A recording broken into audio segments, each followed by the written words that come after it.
இந்த படத்துல உள்ள வினாவை எப்படி மிக இலகுவா செய்யறேன்னு பார்ப்போம். இந்த கேள்வி செய்யறதுக்கு இதுக்குமே ஒரு காரணம் போட்டுருக்கோம். அதே மாதிரி தான் மிக இலகுவா இதை செய்யறோம். அந்த வழி என்னன்னு பார்ப்போம். தசத்துக்குள்ள என்ன இருந்தாலும் அவங்களுக்கு பிரச்சனை இல்லை. வர்க்கமூலம் எடுக்கல 100 உள்ளுக்கு என்ன இருக்கோ அதை மட்டும் வர்க்கமூலம் எடுப்போம். 121 வர்க்கமூலம் எடுத்தோம்னா 11. தசமும் இருக்கிறபடியா இனி தசத்தையும் கணக்கெடுக்க வேணும். 122 வர்க்கமூலம் எடுத்தா 11.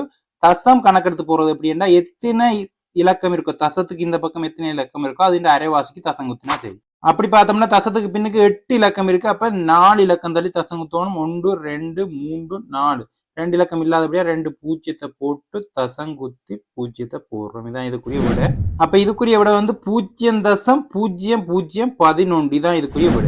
அதே மாதிரி தான் இந்த கேள்வி செய்யறது. மிக இலவு 625 வர்க்கமூலம் 25 தெரியும். பின்னுக்கு எத்தனை இலக்கம் இருக்கோ அது அரைவாசி. இங்கேயும் பின்னுக்கு 8 இலக்கம் தான் இருக்கு. அப்ப அது அரைவாசி 4 இலக்கம். அப்ப இதுக்குரிய விட என்ன வரும்ன்றதை கமெண்ட்ல பதிவு பண்ணுங்க.